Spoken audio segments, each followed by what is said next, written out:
Hello everybody, welcome to the High Wycombe Paranormal Meet. Thank you very, very much indeed for coming out. It's nice to see some faces we haven't seen for a while. Very welcome back to all those people. Tonight, you're not seeing double, you're seeing twins. It's the Kinsella twins, all the way from Bedfordshire. And we've had Philip come along and do a talk for us, was it about 2 years ago? I think it must be roughly about 2 years ago on his experiences. And so tonight we thought we'd have a twist in the tale where we have the other twin instead. This is Ronnie, his twin brother. And me and Ronnie have been friends for a few years now, and we share artwork interests and aliens and all that sort of thing. That's right, We've had a good chats about been that. Friends for years, haven't we? I said to Ronnie, please come and do a talk for us. He will be doing this same talk at the Dreaming Sources Conference in Oxfordshire, May the 12th? 12th, I think it's the 12th. 12th, yeah. I think it's the 12th. Or the 13th, on the 13th. Yeah. That's at the White House pub in Oxfordshire. But so this is his first talk, so give him a warm welcome, and we'll take a collection at the end for running, and you can have a chance to ask questions. Thank you. Thank you very much. As I said, this is my first talk I've ever done. I've never done one before. As Neil said, I'm an identical twin to Philip. And we were born on April the 12th, 1969. And sorry, I'll start in a minute. That's all right.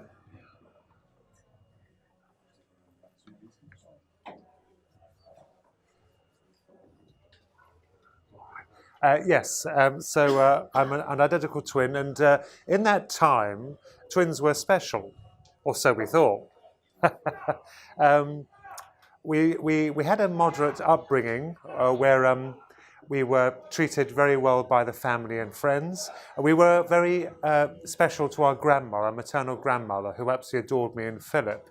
And little did we know that she was to play a very instrumental role in our lives, because what we didn't know is that Grandma was psychic. She never made any bones about this at all. It was always kept hush-hush. In those times, things like UFOs and spirituality were like dinner table topics, or best kept unsaid. So I'm also an artist. All this work here is my own art. I'm self-taught. It took me many years to develop artistic skills. As I said, self-taught. They tried to teach me at school, but I wasn't interested in their style at all, because I tended to find that they were very rigid, like animals and flowers and vases and things like that, and I had no interest in them. Mine was science fiction. So I've developed a passion for art, and when I was at school, back then we had teachers who were extremely strict. I mean, they still had the cane, as we know, and you had one incident. I saw a pupil having his mouth washed out with soap by a northern teacher we had for all lessons, and she was very formidable. And so that was my interest, but I had no interest in the world. I was frightened of people. I was terrified of when I left school, because I had no idea what I wanted to do. And so to add insult to injury, the experiences I encountered with these things, as I've referred to them as the Archons, and I'll get to that later on why I think they are them, is it absolutely, completely horrified me. It's quite nasty, really, because I didn't ask for any of it. When you're born into this world, you're taught to be respectful, as I always was respectful, and always to be good, and to do well, which I always did strive to do. But these were introduced into my life when I was 13 years old. It's funny, because when we were younger, as children, before this incident occurred, we used to spend summers with our grandma and granddad in Tatchbrook Road in Middlesex, and they were wonderful times. We were very blessed to have very decent, loving grandparents. And it was one summer we were with grandma and granddad. This is a psychic grandmother. And we happened to pass a church. And I have no interest in religion at all. I didn't have any interest in the paranormal or UFOs. But we happened to pass this church, and she pointed to this mosaic image of this man, and she said, "That's God." And I looked at her, and I looked at the image, and I said, "That's not God. God doesn't look like that." And she looked quite astonished. So I knew inwardly that I had a feeling for things that were so, but it couldn't be proved. So this image of the God fascinated me, because I thought, he's not a man. He can't be a man, because even as a kid, he'd never incarnated. If it created the world and everything, he doesn't take on any physical form. He is force or love or energy. And I believe in a God. I've always believed in that. So I was very curious about this God man. And I'm ashamed to say that when I was about 9 or 10, I used to laugh at mock mediums. I still had no connection with anything like that. Doris Stokes was one of the leading mediums at the time. Now, she was very good, but being a naive child, I used to watch on TV and she'd bring out evidence about the gas bills and things like that, and I'd laugh. And I'm ashamed to say I used to call her Doris Stokes' friend or hoax. I mean, that wouldn't go down very well. But the irony is that I didn't know my grandma was psychic.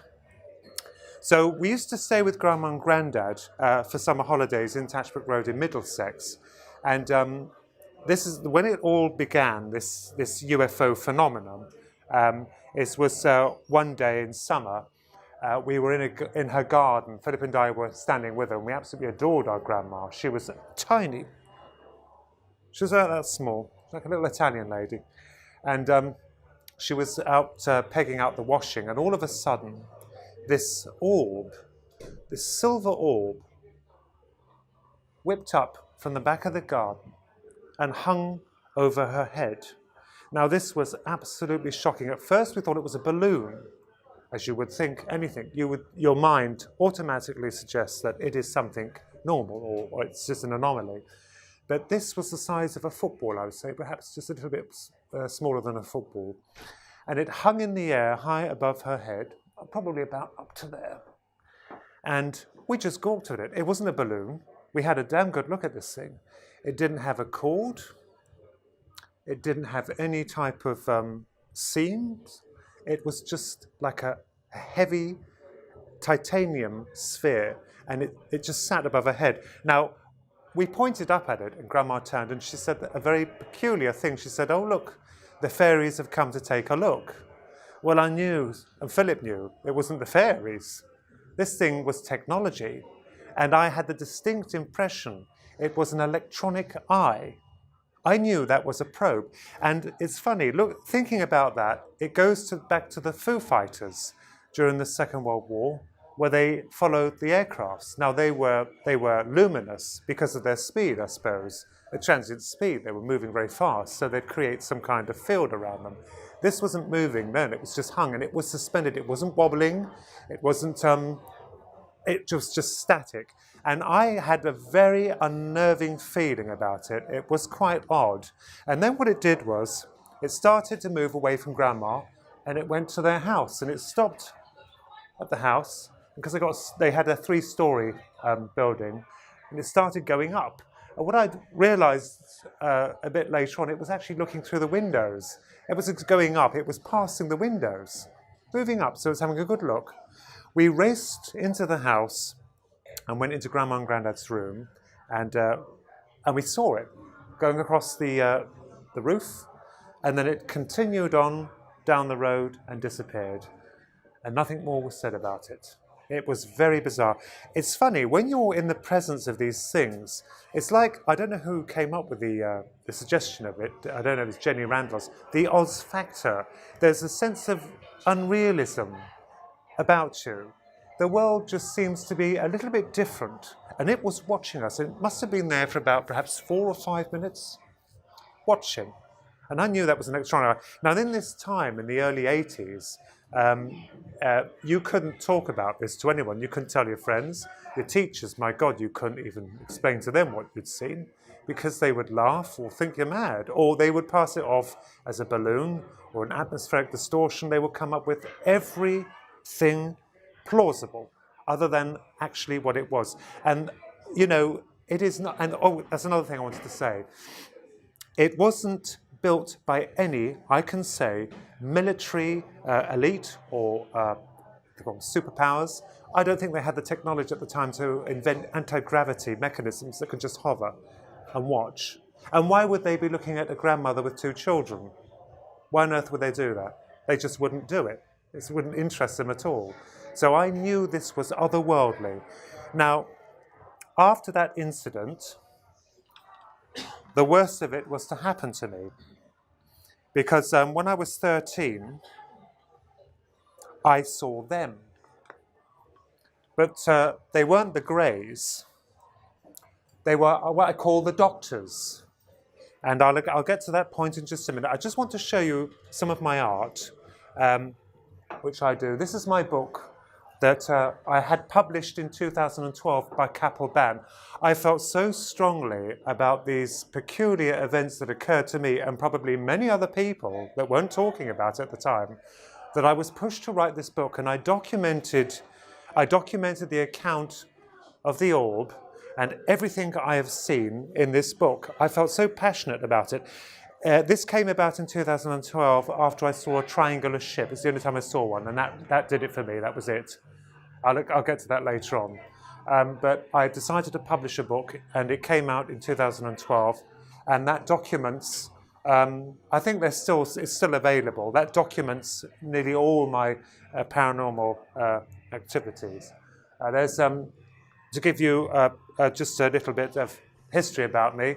I am imaginative, and that's another curse with this thing, because when you're imaginative, they say you imagined it. Oh, you just saw it, you dreamed it.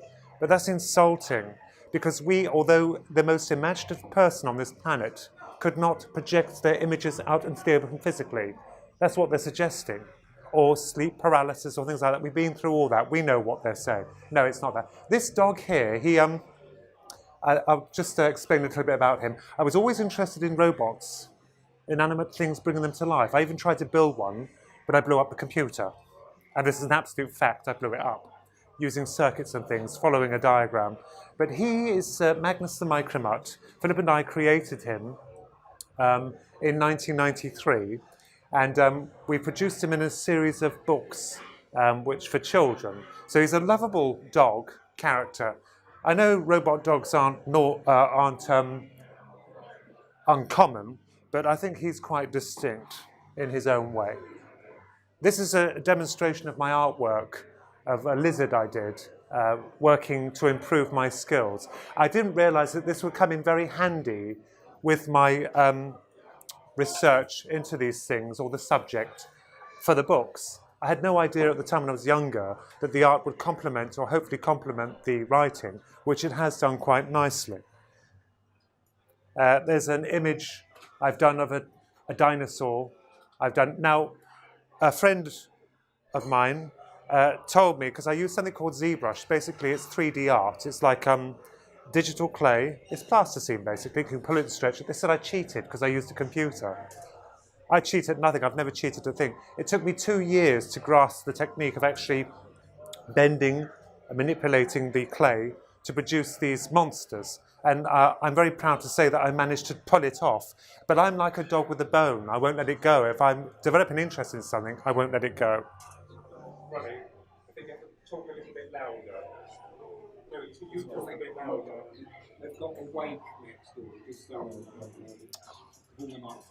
The books, is that better? Yeah. The books that I had a passion for science fiction, Philip and I, we developed the robots into children's books, which we first had published by a publishing company in 2006, but they've recently withdrawn them, so we've re-released them on Amazon. But I've always fascinated with robots, technology, things that could help us, and I think they will be a marvellous addition in the future, these mechanical machines, because I think they will help us. They will be abused, of course, but by some parties, they abuse everything, like the internet.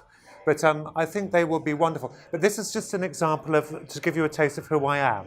You know, I'm imaginative, I love art, and so this is the sort of key issues I do. I hope you like them. this one here. Let's see the next one. And this chap here, I call him Pindar.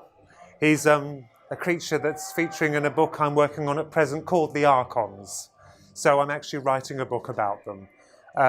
Anyway, as I was saying about the incident that occurred with the doctors, I was at home in Hazelbury Crescent. We lived in quite a nice Victorian house. It was detached and it was really lovely size. We never had any money, but we weren't done without anything. And we lived in this big house and, you know, a pretty normal sort of life. And one night I was taken from my bed.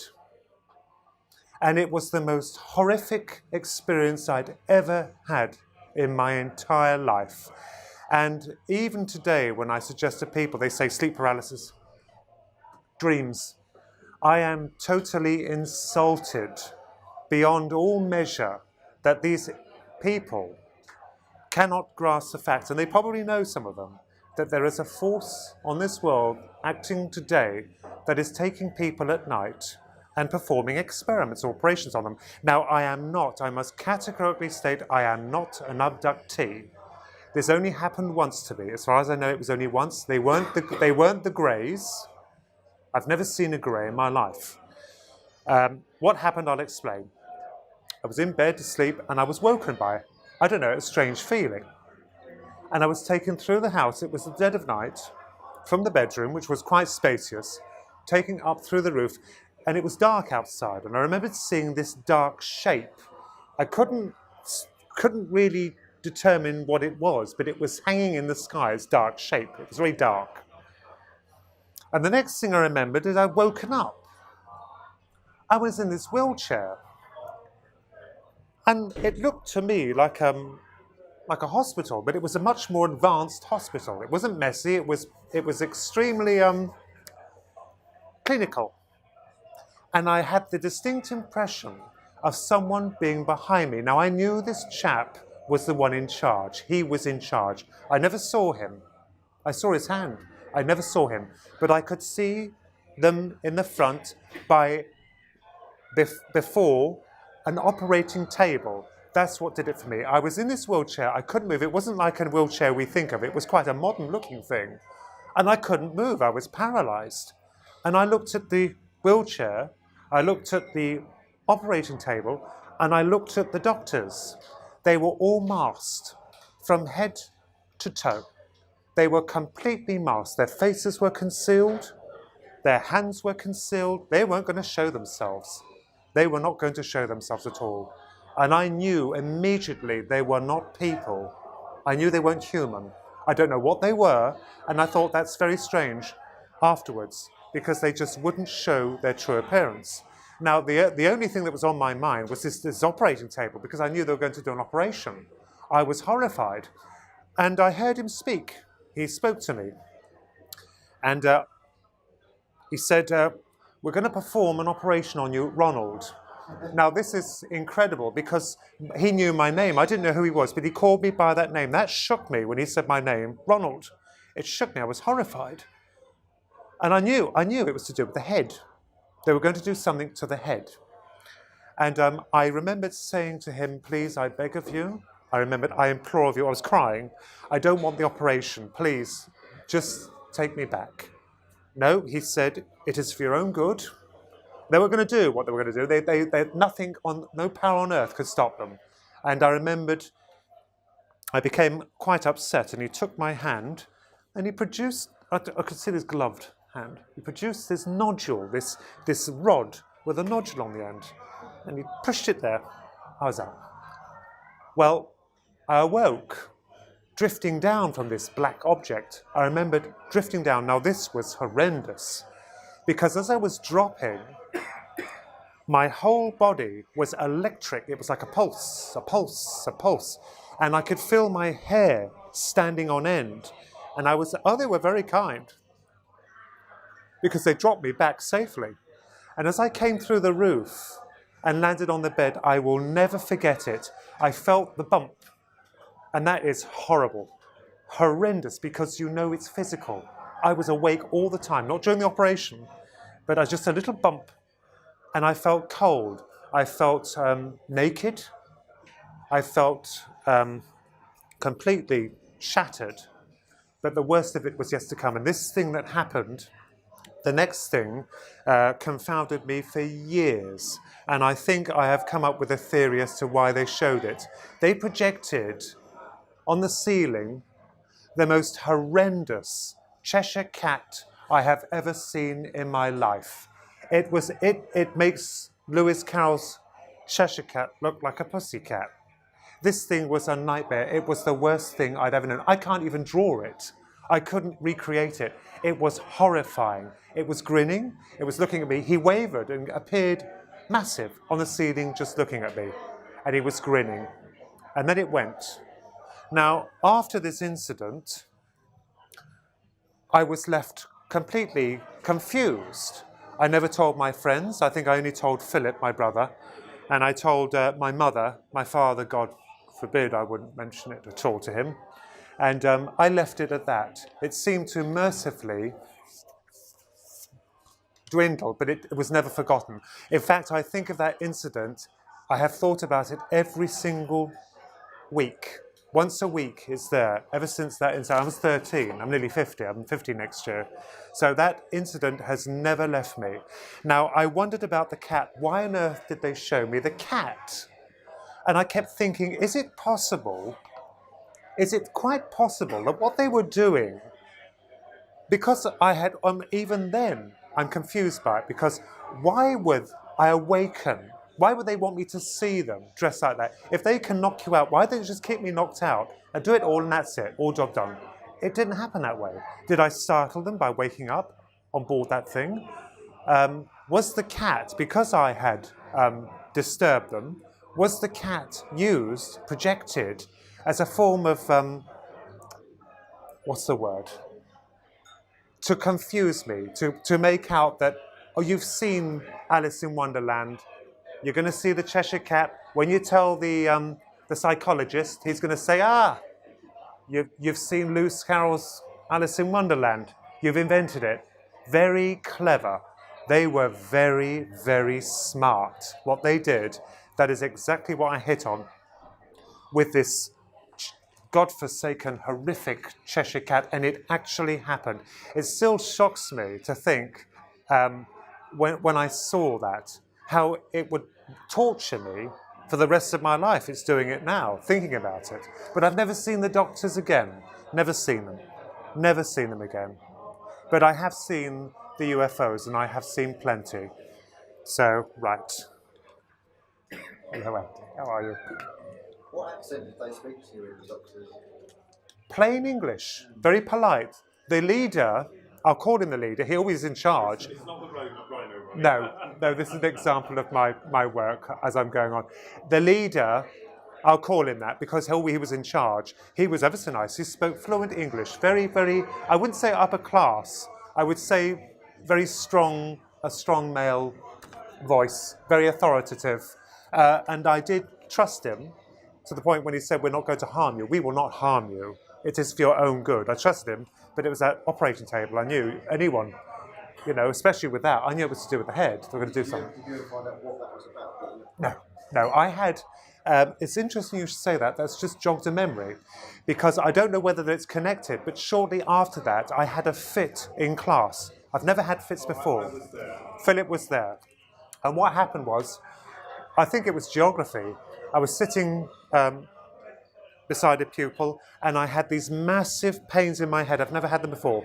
Striking. I was so painful. I struck my head and I collapsed. I was actually fitting on the floor. So could it be possible that what they did was to save me from death? Could they have foreseen this? I don't know. It may not have even been connected with them.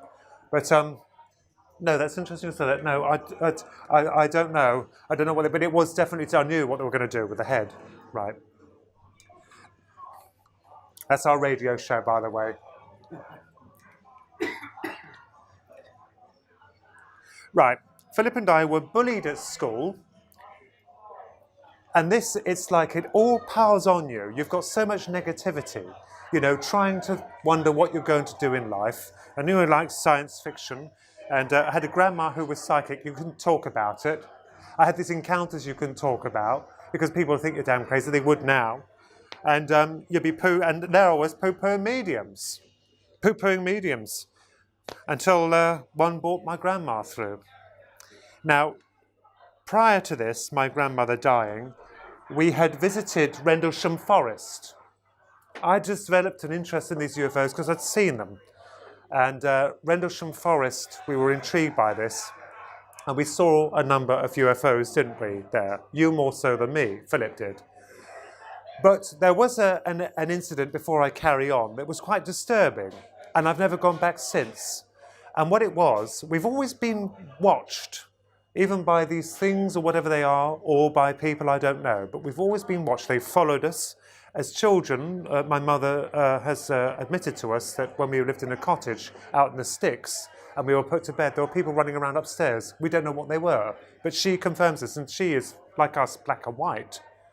Like us, she won't have any nonsense. But they were there, these things. And the UFOs is every 3 years. The most striking of these, I had a witness with me, and he was an atheist. Yeah, he witnessed them, and they were up close. They weren't like lights in the sky, they were up close. But we went to Rendlesham, and we went with a friend called Susan, who was a lovely friend, and we'd been there for about 20 times, I think, haven't we? We've covered the whole forest, more or less. We've been to see where the UFO landed, which I believe something did. I believe that happened. I believe something very bizarre happened there. Summoned the UFO. We summoned the UFO. You did. I was there with you. But one particular night, and it is quite beautiful at night in Rendlesham, we always used to gather by a tree, which we called Godzilla, because we knew he was a landmark. We'd know where we could meet up because he looked like Godzilla. So we went out for a picnic one day, and we stayed there during the night, and we left our mat. It was about, was it 12 o'clock, Philip? 12 or 1 o'clock? It was in the early hours of the afternoon. It was at night. Yes, but where we set up. Oh, right, okay, yeah. I would say it was about probably 10:15. It was dark, pitch black. So we decided to look around, and we were gone for about 10 minutes. 10 minutes. Now, you know, when you make up your little campsite, you know it inside out, don't you? You know what's there. When we came back, I mean, there was no one around, or so we thought. There must have been someone around. And Susan had this on one of the old video recorders, the tape player video recorders. She had it on there. We recorded it. I asked her if she still got the footage, but she hasn't. When we got back after 10 or 15 minutes, there was a dead rat and a dead rabbit in a circle, nose to tail, planted right by the rug. Right by it. A dead rat and a dead rabbit. Now, the first thing that we thought was, my God, someone's here. We're being watched. I've never understood what that meant, by the way. I've never understood what the dead rat and rabbit meant. In the circle, nose to tail. Perfectly, perfectly. How can someone capture a dead rat and a dead rabbit within 15 minutes and plant them in a circle? It was nasty. In fact, after that, we decided to get the hell out of there because you knew you were being watched. I don't know who it was. It could be, whether it's somebody or the powers that be, I don't know. We decided to go. I never went. No, they were actually placed in a circle, nose to tail. It was nasty. Susan recorded it on her old video camcorder, but I never went back there again. And there's some very strange things going on there. So yes, the Rendlesham Forest incident, something did happen, and I always knew something did happen with those soldiers. Something very bizarre, very, very, very, very bizarre. Does your gut feeling say that it might have been ET or military? Or... I think it was extraterrestrial. Yeah. I think it was extraterrestrial. I certainly do think that was aliens.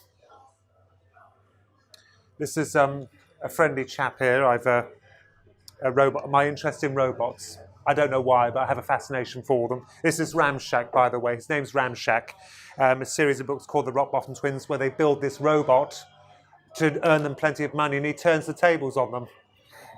It's not an uncommon theme, but it's just the way you do it, you know. This is all my own artwork, as I said, all my own. And there's no cheating. As I was told I cheated, I was insulted by that. It's all like plasticine. Now we come to the greys. As I said, I have never met a grey. I've never seen one. I don't know what the doctors were. They didn't seem to be small. They were quite tall. They were quite tall. Probably about that tall, a bit taller than me, but I don't know what was behind that mask, those masks. I couldn't even see their eyes. They were heavily disguised. And we're going on about the greys. Now, my grandma, she developed cancer and she died. And one thing that's very odd about this, and Philip and I loved her unconditionally, absolutely. She was our queen. And she told me before she died, she phoned us up and she said, I'm dying. We all have people. We're not unique in that. We all lose people we love. And she said, I want you to promise me three things. She said, I want you, firstly, look after your mum. I said, I can do that. She said, carry on with your writing. I said, I can do that. She said, don't cry. I said, Grandma, I can't promise that. At the funeral, it was, as we know, it's very morbid and upsetting. I stood there, the pews, and I started to laugh. My grandma's coffin, she was like a child. So it was coming through, and I started laughing.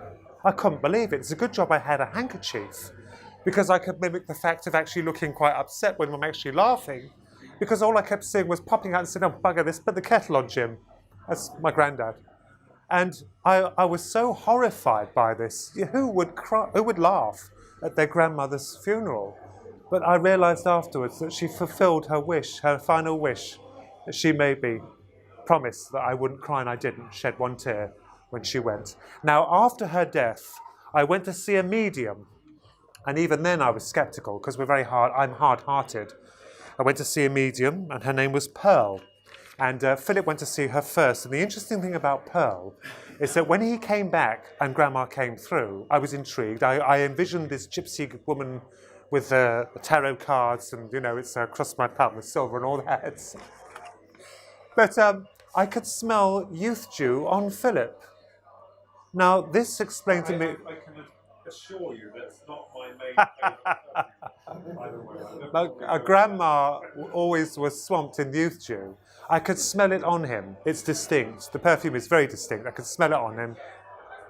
And I knew it just eluded me. So I went to see her. Well, she put me off the first time. She doesn't see everyone because of her back. And I thought that was rejection. But then I went to see her. And I was surprised to see she was a very attractive woman. She wasn't a gypsy girl. She was really young. She was about 29, 30, I think, in her 30s. And she said, come in. So I sat down, but even then I was guarded. And I sat down and stone-faced. I thought I'm going to block any thoughts. I needn't have bothered. She didn't even look at me. She brought through my entire life. Now, this is going to come into relation to the Archons very shortly, because she told me that me and Philip had been here for thousands of years, as many of us have. We've incarnated a number of times. One time she said we were sisters on Atlantis in something called the Golden Era. I thought of Hinge and Bracket. It's not when it went down. This was something called the Golden Era. But her testimony was fascinating. She didn't just give me that. I was an open book to her. I was just like, she read my life completely. She knew intimate details that no one on this planet could know, only me. She just reeled it off. I was shocked. And she said, you've had intervention with these beings. She told me that your brother and you had connections with this. Now, I didn't know what that meant. I don't know why. She didn't explain. But that confirmed to me one thing, that we all do, reincarnate and come back. Doesn't matter what sex you are, doesn't matter what your interests are, you come back if you wish to. Hopefully you decide, because I said I'm not coming back again. And she suggested to me past life regression. We developed a friendship. So I decided to do this. And this does have still, as I said, all connected to these. Everything's connected. So she came round, and Philip and myself, and we went through a number. She was very good with this regression. I had to tell her our favourite colours, what our fears are. She went through a whole questionnaire before putting us under. I suppose you could say it is a little bit like hypnosis. And I was very dubious about that, but it worked. It took me a long time. I think it took me about 30 minutes to go under. And I didn't know what to expect with this regression. I had no idea what to expect, but all of a sudden, I saw these clouds. It was black and white. There was no sound. The first thing I saw, and I knew this was not the imagination, this is going back, it was incredible. I saw myself as a scrawny Egyptian counselor, and I was standing next to some others. Now, they were putting something in place in the, I don't know if it was the pyramids, I don't know if it was the Great Pyramids, I can't say. I didn't see so much. It was a building, and this piece they were putting in was very important. The Pharaoh wanted an update. So us as his counsellors, I mean, I was a scrawny looking man, I looked embarrassing, old. I couldn't believe they could live that long. But we were watching this particular piece being put in place, but something went wrong. It collapsed. The thing caved in on me. I flinched, I completely, and then I woke up, that was it. Be killed. Then it moved, the clouds came again, and I saw myself in the Roman Colosseum. I was a Christian, I believe so, a boy, a 13-year-old boy, scrawnily dressed, again, and I was thrown into the ring. They were slaughtering us for sport. The emperor, I suppose one of the emperors up there was doing that. And I remember the chariots, and I remember the swords, and I was so frightened. I was seeing all this dust, and all these horses, and all this paraphernalia, and all this confusion, and there was jeering. Although there was no sound, you got the impression you could hear everything, but there was no audio. And I remembered I was so frightened as this child, I tried to grab onto the back of this chariot as it was passing, one of the soldiers, and I felt a sword go right through my back. Now, the most amazing thing about this is, before even having this, I used to put a book in my back up there when I went to bed because I was frightened someone would stab me in the back. I used to stick a book up there when I was asleep. I had no idea until she brought it through. That's why. Because I felt the sword go right through. I was dead. That's it. The third one, I was a Roman soldier. This is the irony of it. I was a Roman soldier, quite a good-looking bloke, I think. I actually remember it.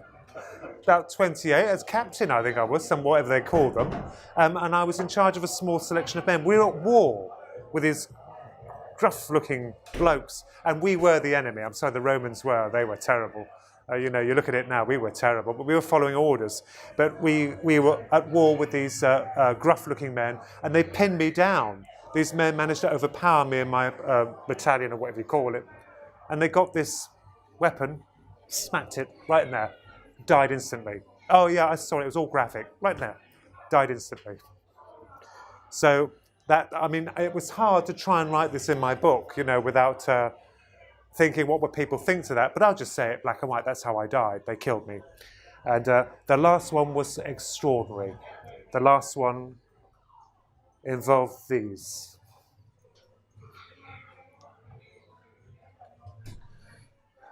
I was a bronze man in, I don't know where it's, Chichen Itza or somewhere like that, in that time when they had their temples.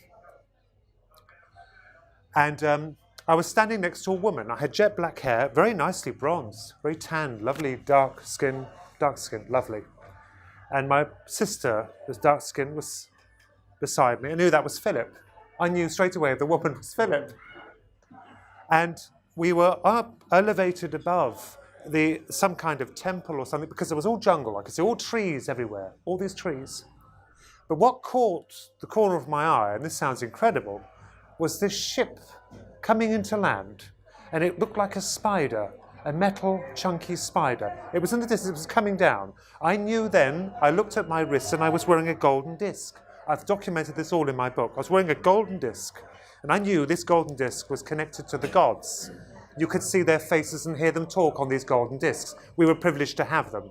They were the masters. I knew that they were the ones who had educated us to a degree. And they were arriving, and it was an exciting time because we would welcome them again. They are reptilian, lizards, they're reptiles. I saw flashes of their faces, and this chap here, which took me about 2 weeks to illustrate him, I couldn't see any wings on them, but I've embellished on that a little bit, but basically that's what he looked like. They looked like that. They were just, I saw flashes of their faces. This is in the past life regression. And that was it. It ended. I've never had it since. That was about 22 years ago I had that. I recorded everything.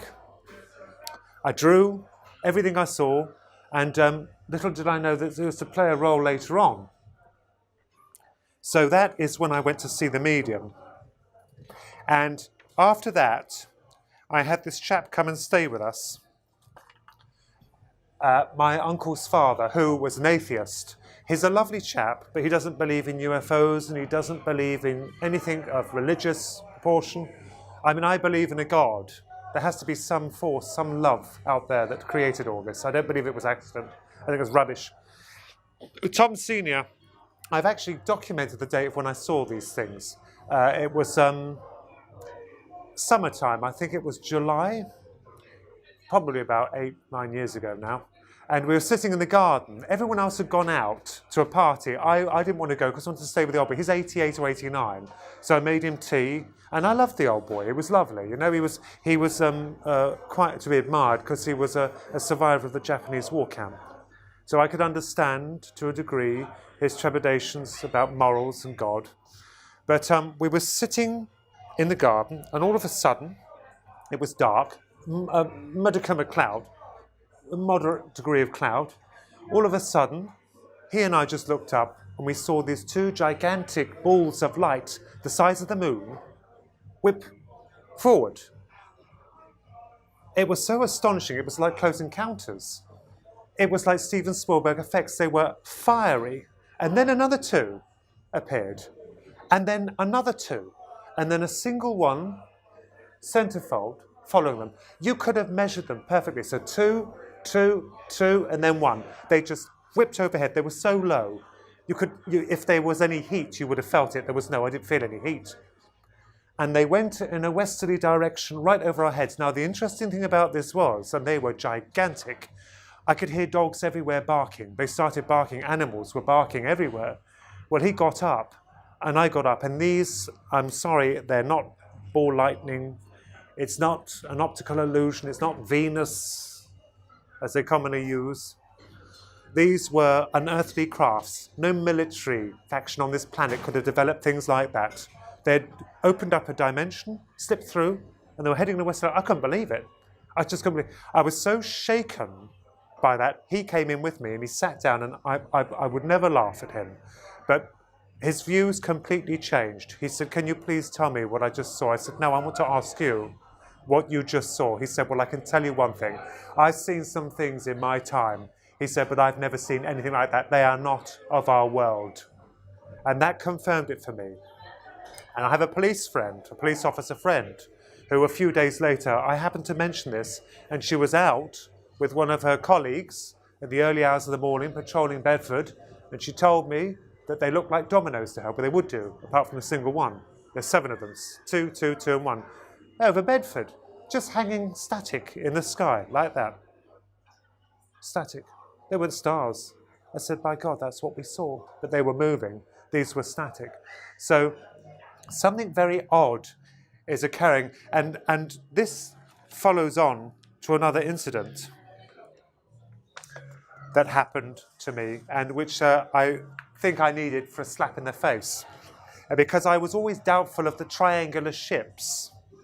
And Philip and I always seem to see these every 3 years. All our life, we've seen UFOs, and they're not just pinpricks. They're physical, huge things. The triangular ship was the one thing that spurred me to write Twin Souls, because after seeing that, I was absolutely gobsmacked. And I will say one thing.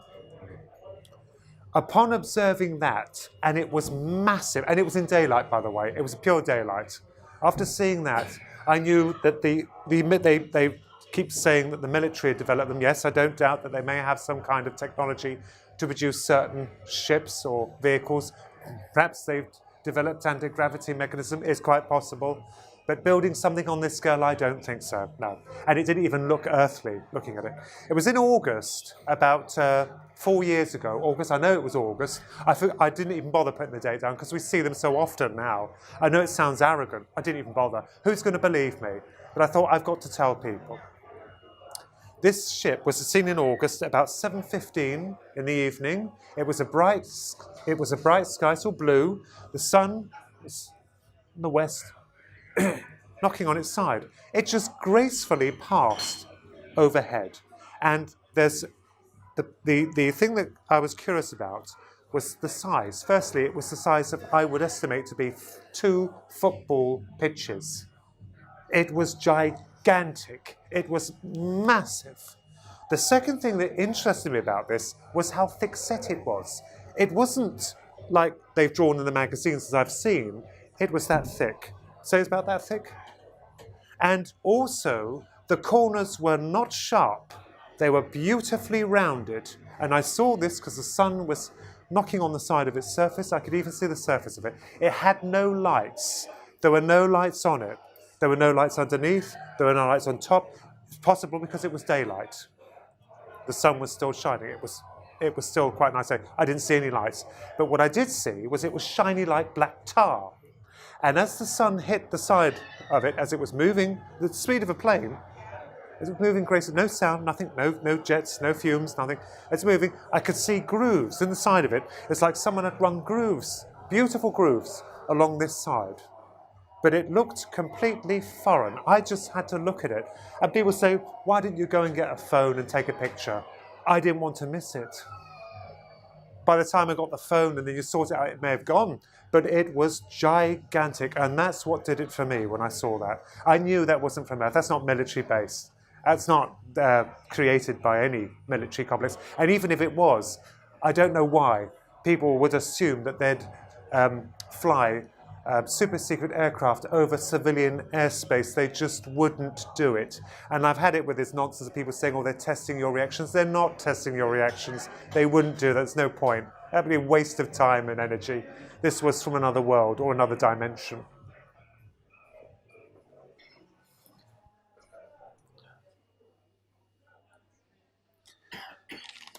Now, looking into this Archon business, because I think that's what they are. I know it sounds ridiculous, it's my own opinion. I think that not all of them, but a majority of them are demons. An old war waged. I mean, there must be some truth to it. There's no smoke without fire. Not all of them. I'm not suggesting all of them, but a good majority of them, because they can change shape.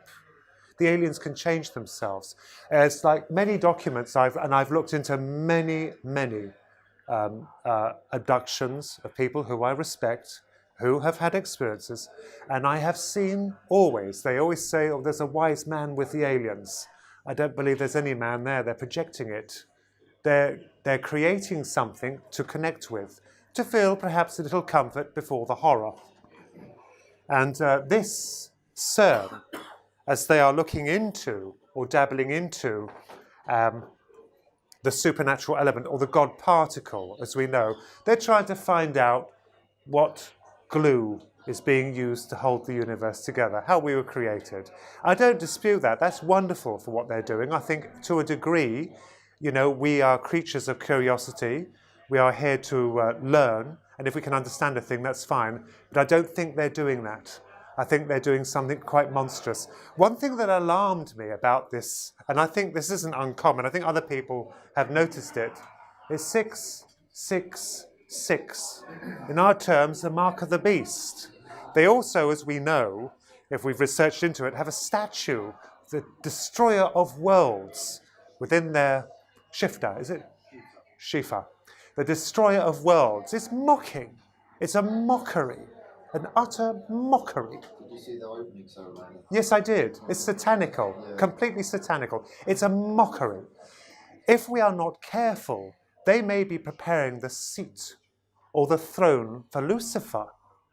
And now, as I said, yes, they may be looking for the God particle, and good luck to them. But as we know, they're not just doing that. They're going to, it's like a public relations program, like NASA. They will show us what they want us to see. These elaborate, nice space flights and the pictures of the moon that have been photoshopped heavily. But I don't think this is going to be very good. And I believe even our beloved Professor Stephen Hawkins warned against it. He said they're playing with fire. I believe he did warn them. And have a great respect for that chap, that gentleman, that wonderful scientist. That is demonic. And that goes to show, doesn't it? That goes to prove that they know that there are parallel universes. They know about these aliens or other things. They're aware of them. They're aware of dimensions. They are hungry for this.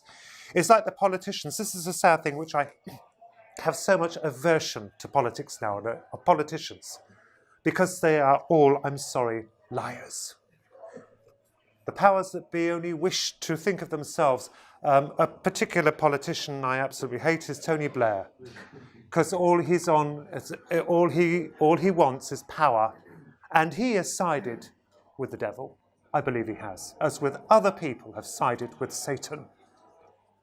They not call him that. I mean, he seems to reward, or they seem to reward the people who are corrupt and who want power and greed, and of course they're going to give all this magic to them. But I tell you what, they've got a price to pay for it at the end.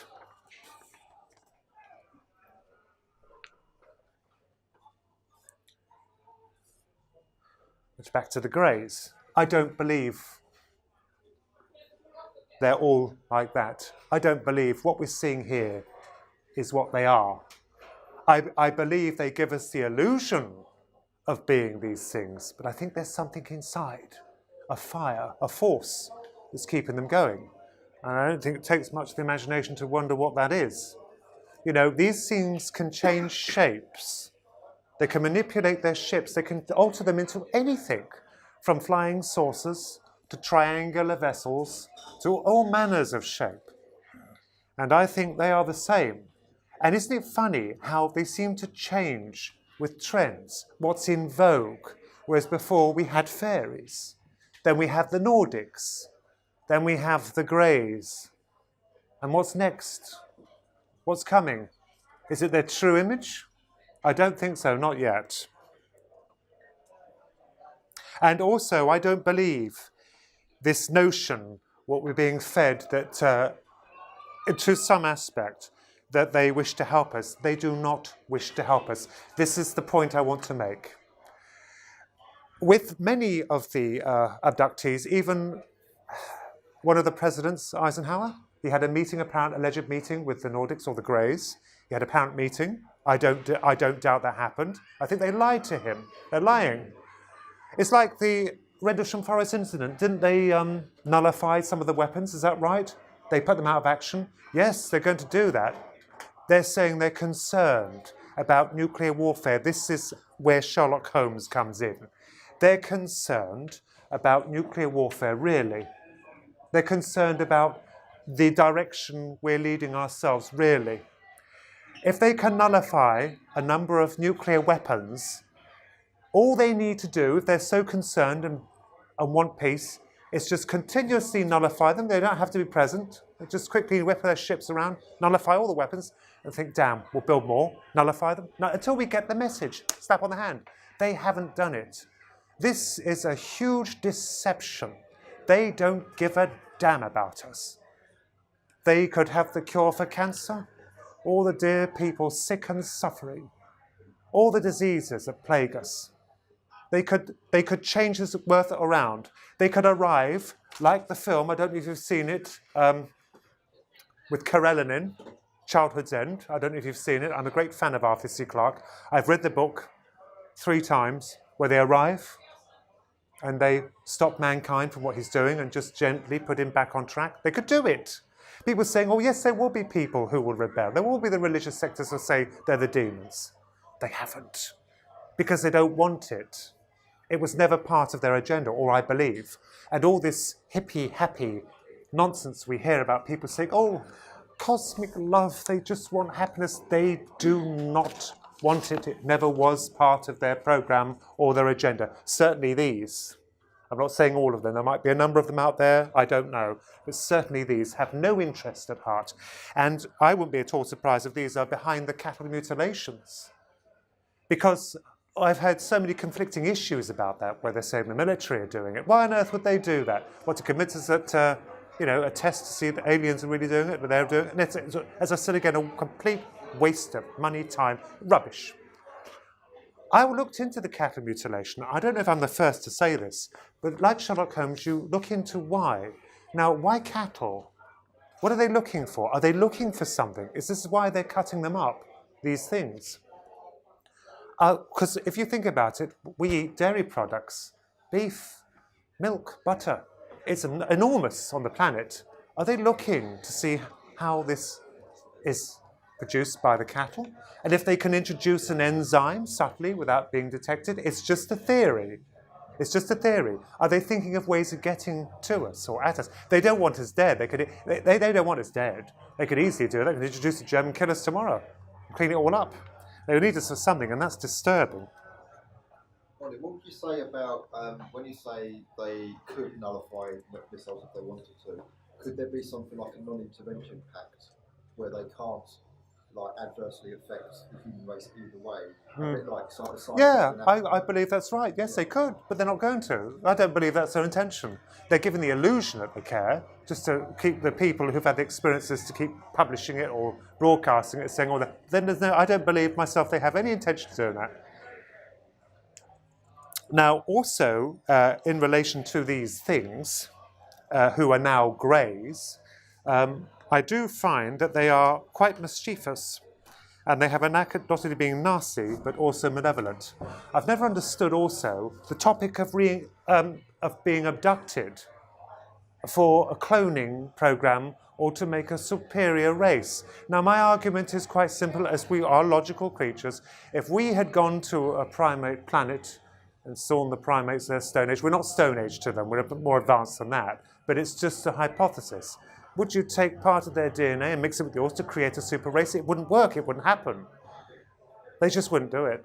I don't believe they would. What's the point? A super race for what? There's 7 billion of us. 7 billion of us on this planet, or 7.5 now, I think. Why would they do that? No, I think they're collecting material for some other reason. They are taking people. I believe that absolutely. But they're collecting material. And I don't know why. It's quite alarming. Could it be possible that these snatchings or these abductions are actually them fooling us into believing they're aliens when they're manipulating, could be genetic makeup to produce what Lucifer wants? A hateful, paranoid society, a race of creatures that are being steered away from customs, beliefs and wonderment into a cold-hearted technological age where the soul is service to self, and it's becoming that now. We're becoming extremely arrogant, angry, and selfish. I'm not talking about us as individuals. I'm talking about the world as a whole. Certainly the younger generation, I'm seeing it. Shattering and driving God's holy work into the ground in a world of animosity, crime and war, thus paving the way for Lucifer's throne upon the earth. In effect, he would win his dispute with the Father in purging the creation of man and lashing it to his perverted and twisted world. Now, there's another thing I'll say about this demonic presence, and one that really does alarm me. I don't know if anyone saw the disgracefulness of it, but has anyone realised that 911 is the code they use to call emergency services? How dare they do that? That is, it, again, like CERN, like the treble six. It's a mockery. It's like these powers that be, the people who I believe the politicians are higher echelons, the elite, in working hand in claw with these demons, of broadcasting it in front of us and saying, oh, it's just terrorism. Of course they'll promote terrorism. Because they want war and destruction. David Icke is right. I've always agreed with him. Fear. Fear is what keeps us completely terrified, grounded. It also keeps us in check. Like robots. Moved into, you don't question, just keep your nose pressed. They love war. They seem to enjoy it. Destruction and hatred. And what makes me so angry, an example of this is Brexit. I voted out, by the way. I'm proud to say I voted out. I'm proud to say. But I was called a racist to that. This is the engine that's being used for paranoia. They are very good, these people, these puppeteers of the elite, because they create a problem and watch us tear ourselves to pieces. All the time, every time.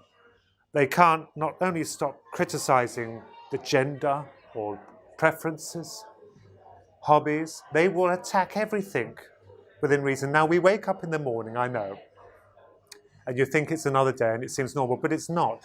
I used to think that when I was younger. I used to wake up, we used to talk about UFOs and wake up, And it seemed nonsense. But now I'm waking up every morning and it's not nonsense, because I know something very dark is on the horizon, very dark indeed.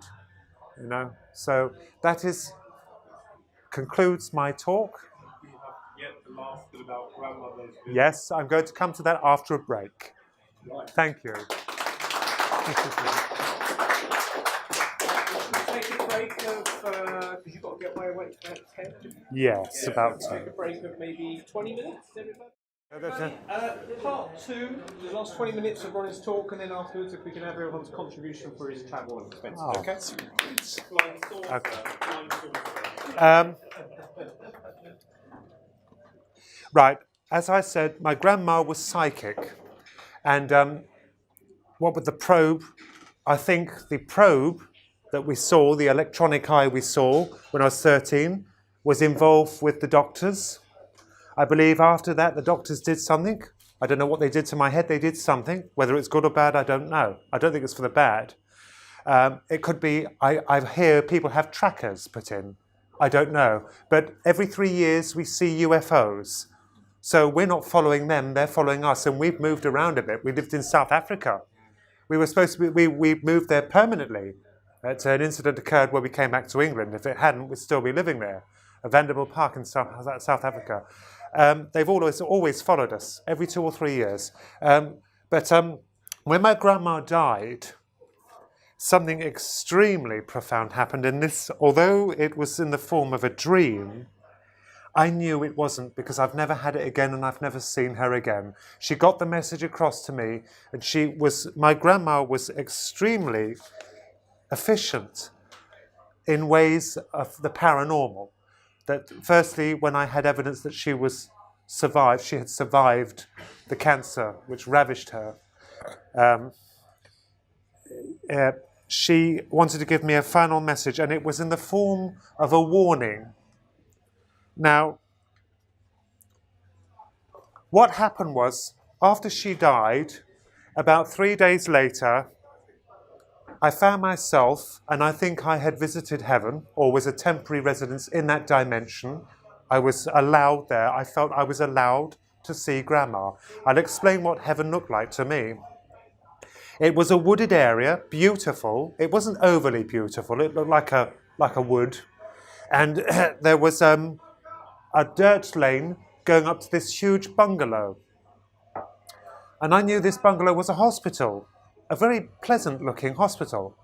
And I think what it was now, thinking about it, you think, why would heaven need hospitals? Well, people need to be adjusted. If they've suffered traumatic illnesses, perhaps they're just being gently coaxed back into thinking or believing that they are fine and, they'll get better and they can move on. Trauma. It affects us today, does it not? We have all trauma. So why not them having trauma over there until they've passed over or gone into the light, into the heaven? So I was walking up to this incredible building, and I went past this reception area, and there was this woman there. They looked like matrons, very formidable, very nice, but you wouldn't mess with them. And she was standing like this. And they knew I'd come to see Grandma, and I asked her, may I see Grandma? And I could hear music being played inside beyond the reception area in the main hall. And she was lovely. She said, yes, you can. You can have a moment with her. So I followed the matron into the hall, and I saw Grandma, because she was, as I said, she's tiny. She was absolutely lovely. And she was still black from the cancer, but she looked all right. She had a nightie on, but she was sitting at a piano, playing a piano. And I found out afterwards, I didn't know, she always wanted to play the piano. I found this out from my mother. I had no idea. She never expressed this at all to me. But it was one of her dreams to play a piano. So she was playing this piano. And she turned, and I looked at her and said, Grandma, and she gave me a hug. She's so small. It's a little tiny thing. I'm tower over her. Gave me a hug. And she said, I want to take you outside. And I thought, even then, the matron wouldn't allow that. So we went to the formidable matron. She said, yes, that's fine. There's chairs out there. Don't be long. You can go with your grandmother. So I thanked her. And Grandma took me, she led me back out the bungalow. And we went along this dirt track, and we turned this way. And we walked down this lovely thicket. And beyond this thicket, there was this bench. And I was so upset but overjoyed to see her. I don't want to well up because she was just wonderful. And she told me, and I remember this absolutely specific, it was not a dream. I knew she was giving me a message. We know dreams. I know we have them every day, every week. It was a vision. She showed me this, and this is very vital. What she wanted to show me was very important. And what she did was she sat me down with her, and she took my hand. And I said, I'm so pleased to see you, Grandma. You're going to be fine. She said, I know I'm going to be fine, darling. She said, I want to show you something. Before I show you this, you must promise me that you must never forget it, never. Do not forget it. And I said, okay, Grandma. But she looked at me and she said, no, loves. It's very important. You must never forget it. She took my hand. When she took my hand, she disappeared. I never saw Grandma again.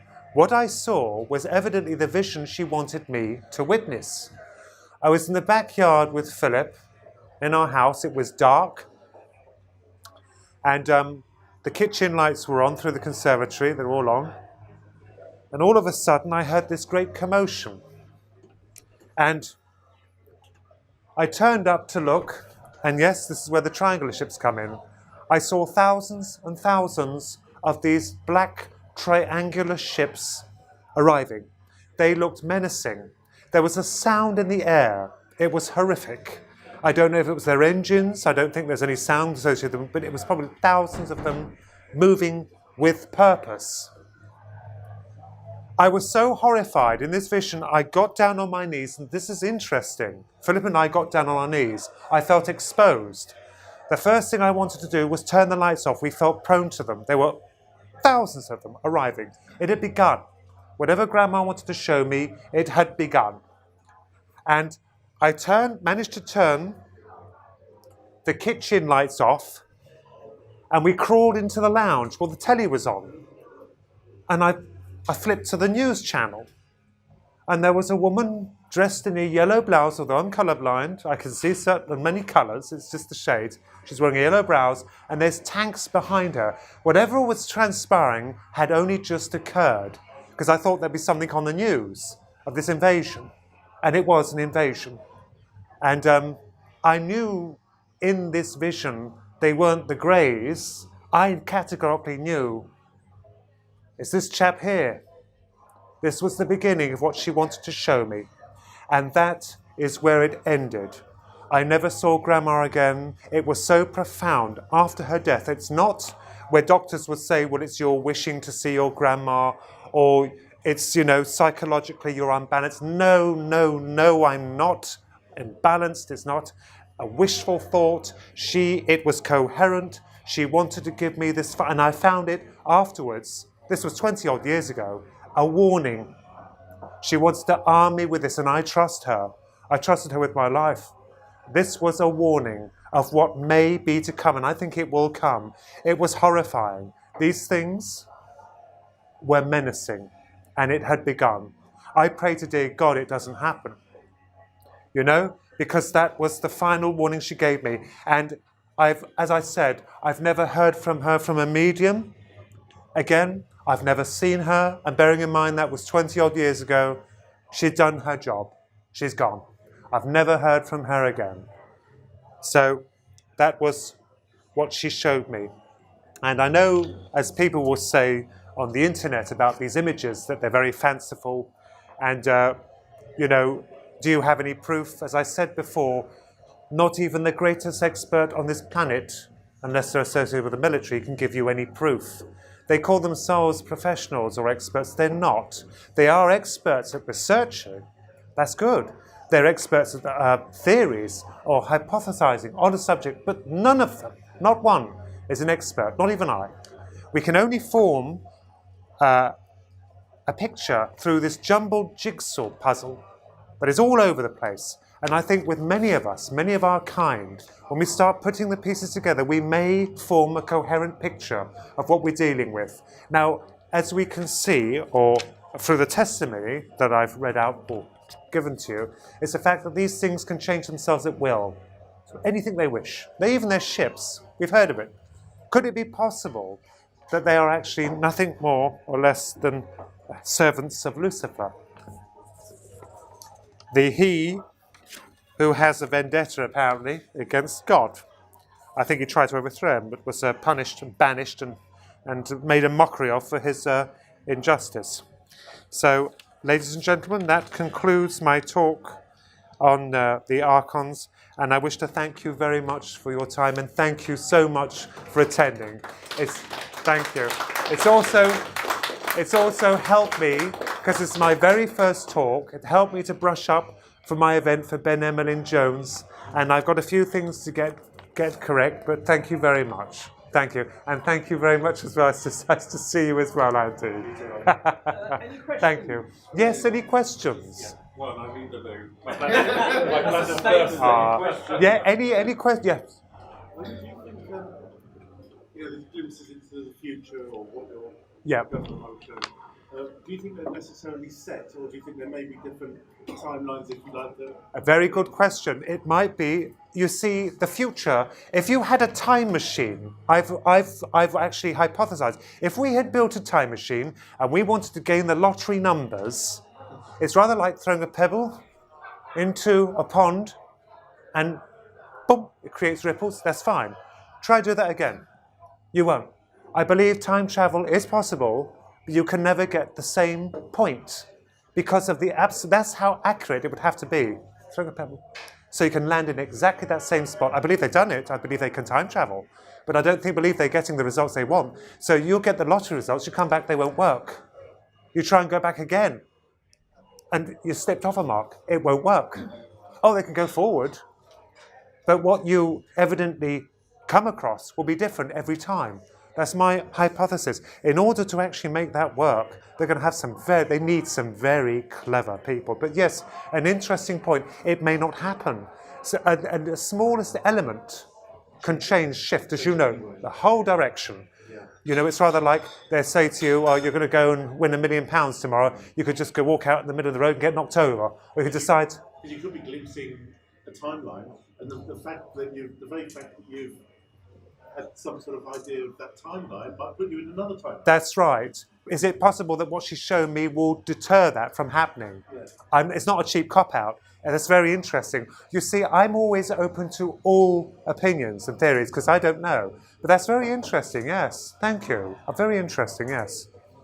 Have you had any interactions with what you might call the good guys? No, never. No. I've only had the one incident with the doctors, and I didn't feel malice from them. I just felt they were determined and they were going to do what they were going to do, and they did it. I don't know what they did. I've no idea. Kind of like just neutral scientific, in terms of like their attitude towards you. I don't know. They were just kind. The doctors were nice. I must reiterate, they were very kind, but they were determined. He was going to do what he was going to do, and they did it. Yeah. I was powerless. I had no power over it. So yes, I don't know. I've never seen the Greys. I've never seen the reptilians, but I saw the doctors, and I see their ships on a regular basis. And there's a picture of his truly, a complimentary image of him in a traditional sense. And we don't know what he looks like. We're just given an idea of this thing. But that concludes the talk. Thank you very much. Do you think that vision you had could have been a sort of a glimpse of a false flag alien invasion that might usher in some sort of antichrist character in the future? Maybe it's possible. Something on that it's scale. possible. Whether they were actual real alien beings. Yeah, it could be. They might have been. That's possible. I don't know. You see, I can only theorize. You know, she didn't say they were demons, but they certainly were of a technology that was beyond what we have.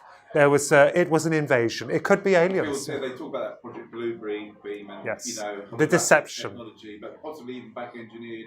Yeah. Craft that we've back engineered used like a 9/11 type event where yes. it's all staged and then they bring in the good guy, the Antichrist. Incredibly positive. Absolutely. Absolutely possible. Yeah. You may be right. The thing is, whatever she showed me was a warning because it's not good. That's the impression I got from her. She armed me. I don't know why. The one thing I do admire about myself in a way is that I just say it as I saw it. I can't read into it, although I can surmise. But yes, I'm always. Because I'm planning to do a talk about in the future about the Antichrist. Yes. A connection with off-planet Yes. things. So Yes. It's interesting you say. Yes, thank you. That's yes. So as I just relay it as it happened, and that was it. So and it's good to have all like minds to try and work out. And if you ever think of anything, especially the Cheshire Cat, why they showed me that. If ever you come across anything at all in the future, anything to do with cats, why they did that was nasty. Perhaps you could give me a call. I can be reached on my website at ronaldkinsella.com. I have a Facebook. I'm on there. Although I got rid of it and I've redone it now. It's new. Just a question, Ron. When you said you had a vision, you said you went back in, you watched the TV, the news, and you saw the news broadcast with a tank behind it. That's right. Yes. I was trying to think, is that a clue to the time frame, like a war in the Middle East using tanks? It's possible. Like There were a number of tanks running along behind her, like a film. She was wearing a yellow blouse, and she was going on about this war, because I was assuming that the thing that was happening outside was on the news now, but obviously it just occurred. And I did get the impression, that's a very interesting point, it's just that it was on a global scale. It wasn't just in Kempston. It was on a global scale everywhere. Very much the travel was like is just invade Kempston, wasn't it? But do you know what? The noise they made was horrendous. It was frightening.